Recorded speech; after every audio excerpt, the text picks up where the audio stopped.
Hello বন্ধুরা, যখন আমাদের এই সিকিম ব্লগটা শুরু করেছিলাম তখন তোমাদেরকে বলেছিলাম যে আমাদের এই ব্লগটা কিন্তু আমরা অনেকগুলো পার্টে নিয়ে আসব, কারণ শুরু থেকে শেষ অবধি পুরোটা তোমাদের সাথে শেয়ার করতে চাই। সেই কথা অনুযায়ী আমরা এর আগে 5খানা ব্লগ কিন্তু ছেড়েছি, আর এটা হচ্ছে আমাদের 6 নম্বর ব্লগ এবং শেষ ব্লগ। এই ব্লগে গ্যাংটকের হোটেল ছেড়ে আমরা শিলিগুড়ি যাওয়ার সময় নামচি দর্শন করেছিলাম, আর সেগুলোই তোমাদের সাথে শেয়ার করব এই ব্লগে।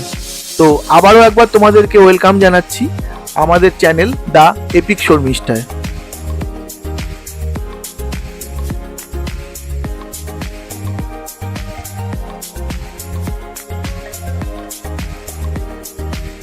তো আমাদের যে 4 নাইট 5 ডেজের সিকিম ট্যুর ছিল, আজকেই হচ্ছে তার শেষ দিন।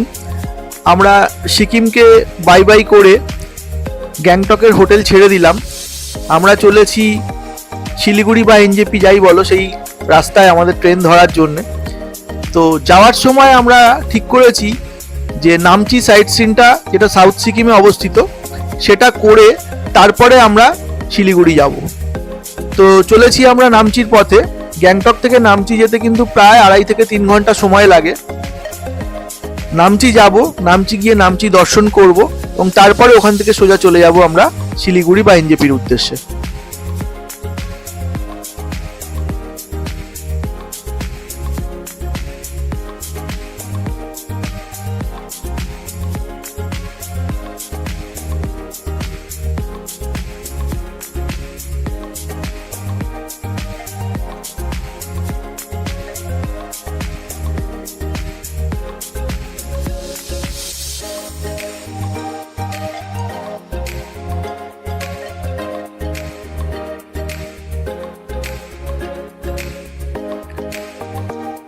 তো এই 4-5টা দিন যে কিভাবে কেটে গেল, কোথা দিয়ে চলে গেল কিছুই বুঝতে পারলাম না। আনন্দ করতে করতে, পাহাড়ের সুন্দর দৃশ্যগুলোকে উপভোগ করতে করতে হারিয়ে গেল এই 4-5টা দিন। আবার ফিরে যেতে হবে কলকাতায়, দৈনন্দিন জীবনে সবাইকেই যোগ দিতে হবে। যাই হোক, আমরা চলে এসেছি নামচিতে। এই হলো নামচির এন্ট্রি পয়েন্ট। এইখান দিয়েই প্রবেশ করতে হয়। এখানে টিকিট সংগ্রহ করতে হয়, পার হেড 50 টাকা করে এখানে টিকিট।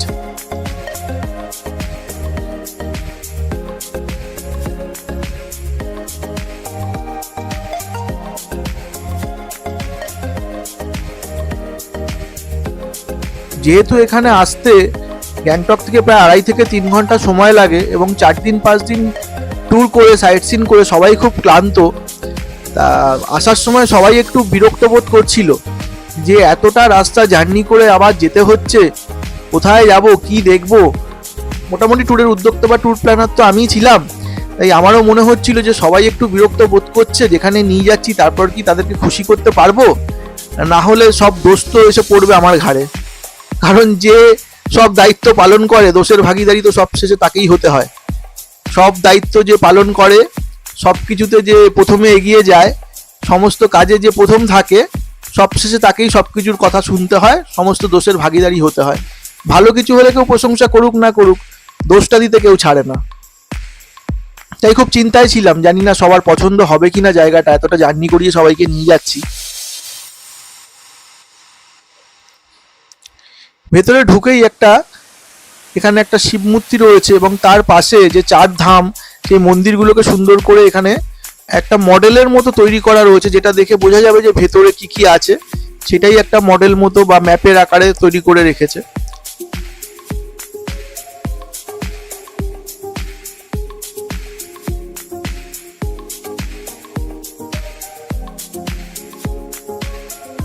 ভেতরে ঢোকার পরে এখানে একটা বড় জায়গা রয়েছে জুতো রাখার জন্যে। এখানে সবাই জুতো খুলে তারপরেই ভেতরে প্রবেশ করতে হয় এবং এখানে প্রচুর ডালার দোকান রয়েছে। যদি কেউ পুজো দিতে চায়, এখান থেকে ডালা সংগ্রহ করে ভেতরে পুজো দিতে পারে। এখানে আমরা সবাই জুতো রেখে দিলাম, দিয়ে আস্তে আস্তে চলেছি ভেতরে।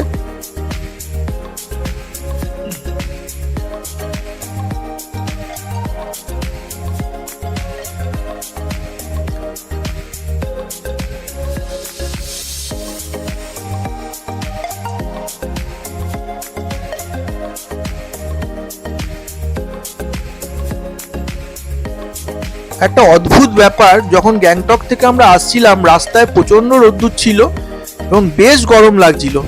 তারপরে যখন আমরা সাউথ সিকিমে প্রবেশ করলাম পুরো মানে ওয়েদারটাই চেঞ্জ হয়ে গেল। এখানে সম্পূর্ণ ক্লাউডি ওয়েদার, মানে এতটাই ক্লাউডি যে একটু দূরের লোককে দেখা যাচ্ছে না। আর কিভাবে মেঘ ভেসে বেড়াচ্ছে যদি তোমরা মানে ক্যামেরায় যে আমরা বন্দি করেছি ছবিগুলোকে সেখানে ফিল করতে পারো যে কিভাবে মেঘ ভেসে বেড়াচ্ছে। আর এখানে বেশ ঠান্ডাও লাগছে, একটু হালকা হালকা হাওয়া চালাচ্ছে। এই হলো ভেতরে ঢোকার মূল গেট, এখান দিয়ে ভেতরে প্রবেশ করতে হবে।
তো নামচির যে 4 ধাম তার মধ্যে এটাই হলো প্রথম ধাম, জগন্নাথ ধাম বা পুরী ধাম যাই বলো।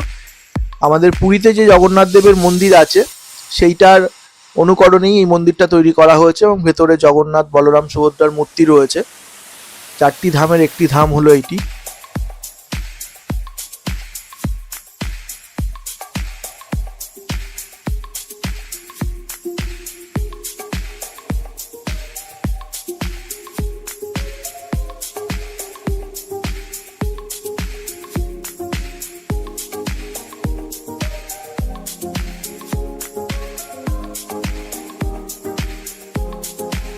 ভেতরে কিন্তু ফটোগ্রাফি অ্যালাউ নেই, বারবার করে উনি আমাদের বারণ করছিলেন, তবুও আমরা রিকোয়েস্ট করে যতটা পেরেছি তোমাদের জন্য তুলে আনার চেষ্টা করেছি।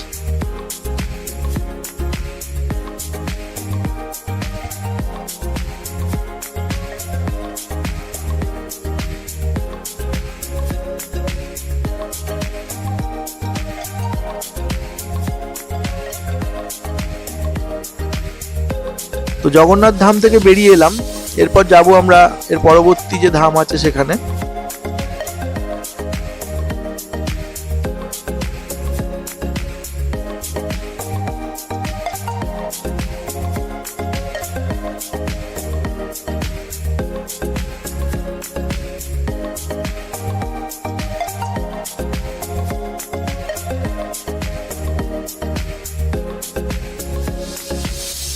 এর পাশেই ঠিক রয়েছে রামেশ্বরম, আরেকটি ধাম, যেটা তামিলনাড়ুর একটা খুব বিখ্যাত টেম্পল তোমরা জানো।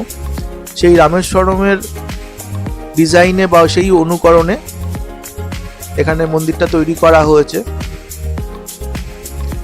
আর আমরা এখানে আসার পর যা মেঘ ছিল, মেঘটা যেন ক্রমাগত বাড়ছে, আর মেঘ যেভাবে উড়ে বেড়াচ্ছে মানে এখানে না এলে বোঝা যাবে না, ক্যামেরায় এটা ফিল করা সম্ভব না যে কোথায় এসে পৌঁছেছি। মানে এই পরিবেশটা যেন এই 4 ধামের সৌন্দর্যটাকে আরো অনেক অনেক গুণ বাড়িয়ে দিচ্ছে। মানে বাবান তো আনন্দে লাফালাফি করে বেড়াচ্ছে চারিদিকে, যেরকম দৃশ্য তো আমরা দেখতে পাই না। এবং মন্দিরের ভেতর দিয়েও মেঘ ঘুরে বেড়াচ্ছে, গায়ের ভেতর দিয়েও মেঘ ঘুরে বেড়াচ্ছে।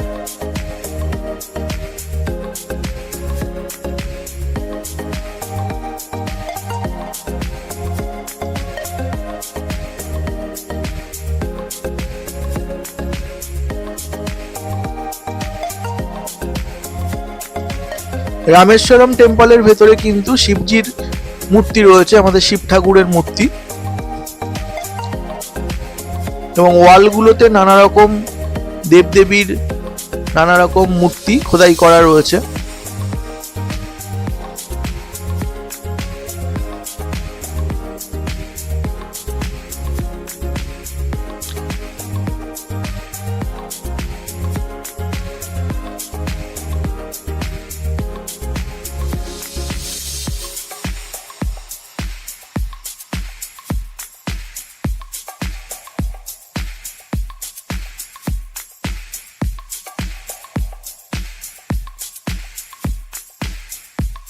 রামেশ্বরম থেকে বেরিয়ে এলাম। এরপর রয়েছে দ্বারকা ধাম, যেটা আমাদের গুজরাটে অবস্থিত।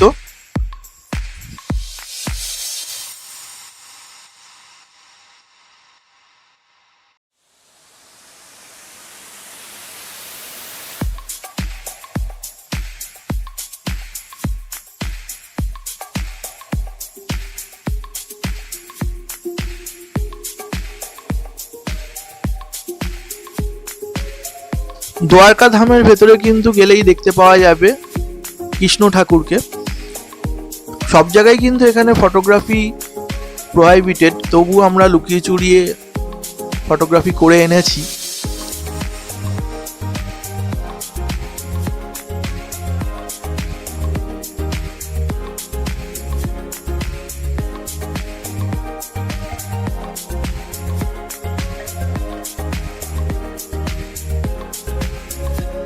তিনটে ধাম হয়ে গেল, এর পরবর্তী ধাম হলো বদ্রীনাথ ধাম। চলো তোমাদেরকে সেটাও দেখিয়ে আনি।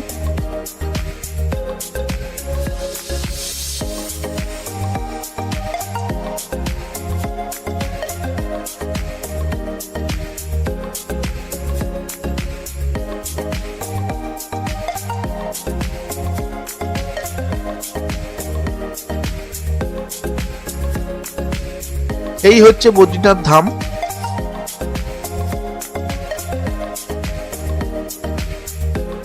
মানে মন্দিরগুলোকে এত সুন্দরভাবে নিখুঁতভাবে তৈরি করা হয়েছে যে আসল যে মন্দির তার সঙ্গে এর কিন্তু কোনো পার্থক্য খুঁজে পাওয়া যাবে না।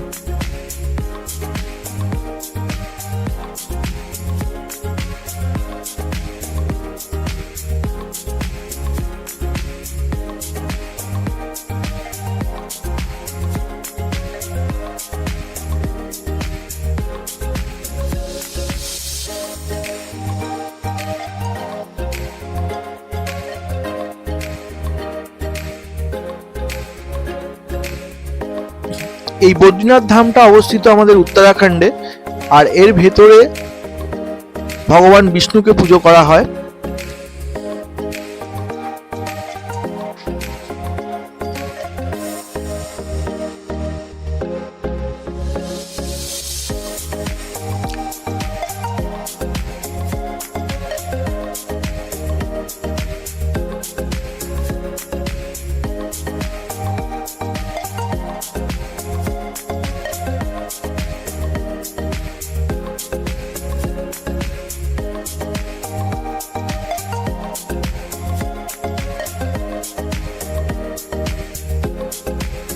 তো একে একে চারটে ধাম আমাদের দর্শন করা হয়ে গেল। এখানে কিন্তু এই চারটে ধাম ছাড়াও আরো ছোট ছোট অনেক মন্দির রয়েছে, সব মন্দিরের নাম অবশ্য আমরা জানি না। যেমন এখানে একটা সাই মন্দির আছে, এই যে সাই টেম্পল লেখা রয়েছে। আর প্রত্যেকটা মন্দিরের ভেতরে মানুষ অনেকক্ষণ করে সময় কাটাচ্ছে। সাই মন্দিরের ভেতরে অনেককে বসে থাকতে দেখলাম। এই নামচি যে চারধাম, এটা পুরোপুরি ভালোভাবে দেখতে গেলে কিন্তু অনেকটা সময় হাতে নিয়ে আসা দরকার।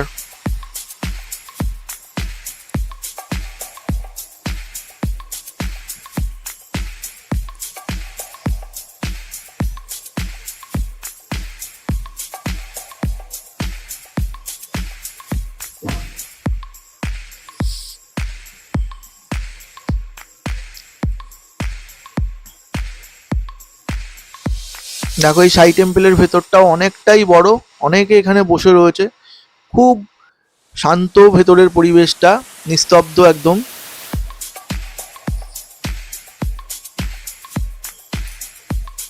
এইসব জায়গায় এলে না মানুষের মনটাই পুরো পরিবর্তন হয়ে যায়। মানুষের মন থেকে হিংসা অহংকার সব পালিয়ে যাবে এখানে এলে পরে।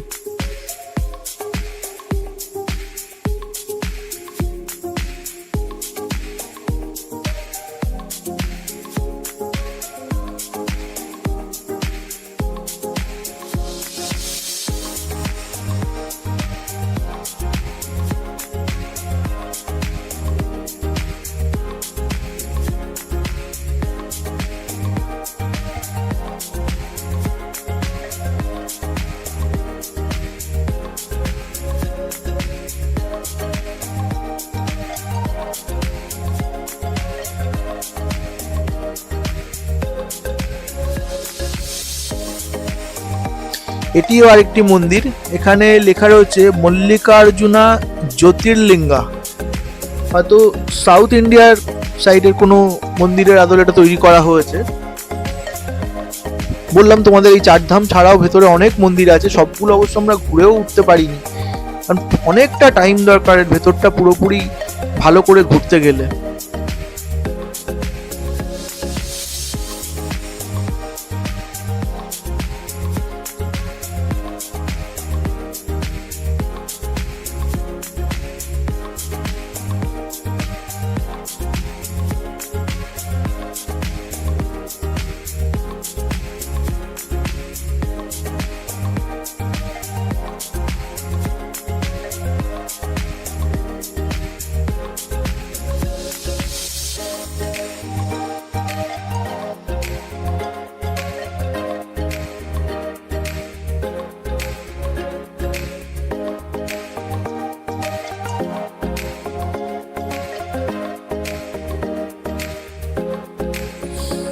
আর ওই যে বললাম মেঘ যেন বেড়েই চলেছে, এখন এতটাই মেঘ বেড়ে গেছে, দেখো ভালোভাবে সামনের লোককে পরিষ্কার করে দেখা যাচ্ছে না। আর এটা মূল শিবজির মন্দিরটা, ভেতরে একটা শিবের একটা বিরাট বড় স্ট্যাচু আছে এর মাথায়।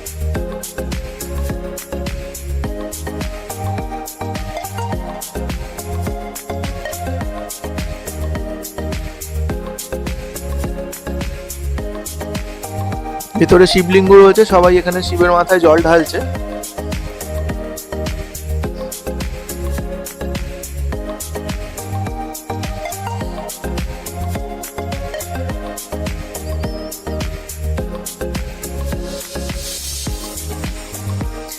আমরা দৈনন্দিন জীবনে একটা কথা খুব ব্যবহার করে থাকি, স্বর্গ আর নরক।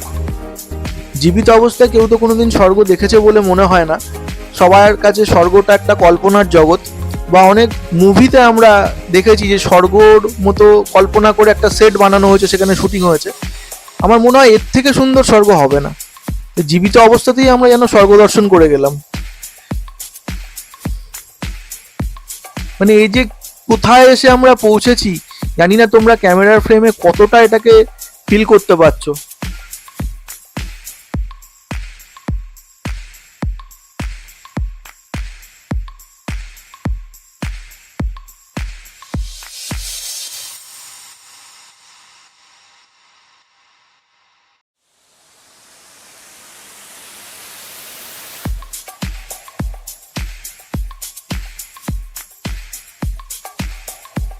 যাক, আমার মনে হয় যে সবাই খুব খুশি এই নামচি চারধাম ঘুরতে পেরে। অনেকটা কষ্ট করিয়ে আমি সবাইকে নিয়ে এসেছি, আমার মনে হয় কষ্টটা আমাদের সফল হয়েছে। মানে এটা যদি মিস করে যেতাম আমরা, একটা বিরাট খামতি রয়ে যেত আমাদের এই ট্যুরটার মধ্যে।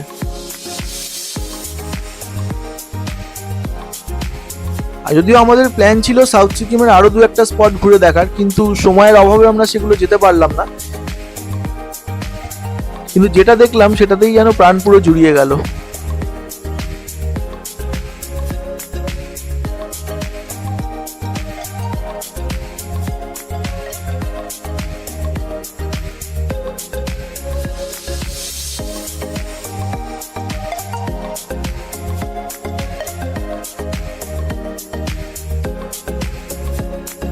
ভানু বন্দ্যোপাধ্যায়ের একটা মুভি দেখেছিলাম, জমালয় জীবন্ত মানুষ। তা আমাদেরকেও না এখন সেই রকম মনে হচ্ছে যে সত্যিই মনে হয় জীবিত অবস্থায় আমরা স্বর্গে চলে এসেছি। মানে পৃথিবীতে এরকম একটা জায়গা আছে, না এলে তো বুঝতেই পারতাম না।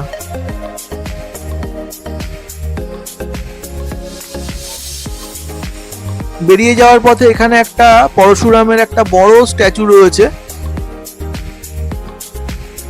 এতটাই মেঘ, দূর থেকে পরিষ্কার করে বোঝাই যাচ্ছে না।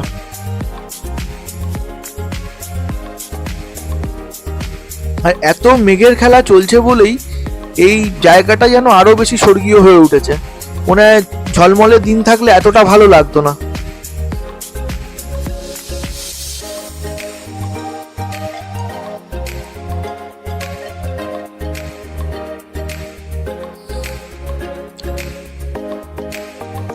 আমাদের সিকিম ট্যুরের প্রথম দিন থেকে শেষ অবধি অনেক কিছু দেখলাম, পাহাড় অনেক কিছু আমাদের দিল। আর শেষ দিন যাওয়ার সময় যে স্মৃতি সঙ্গে করে নিয়ে যাচ্ছি, সারা জীবনেও হয়তো এটা ভুলতে পারবো না।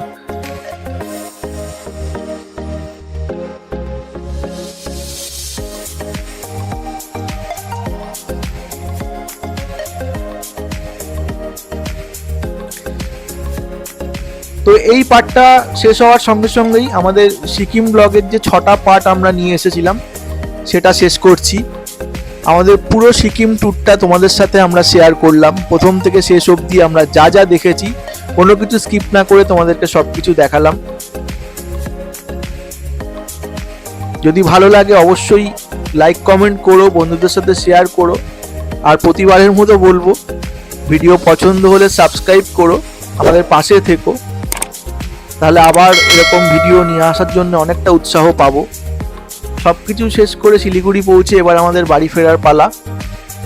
তো ট্রেনে উঠে মন খারাপ করে সবাই বসে, আর পাহাড়ের অনেক অনেক সুন্দর স্মৃতি বুকে নিয়ে আমরা চললাম বাড়ির পথে। তো আজকের ব্লগে তোমাদের সাথে এই অবধিই ছিল আমাদের যাত্রা। আবার নতুন ভিডিওতে নিশ্চয়ই তোমাদের সাথে দেখা হবে। ততক্ষণের জন্য টাটা, ভালো থেকো, সুস্থ থেকো।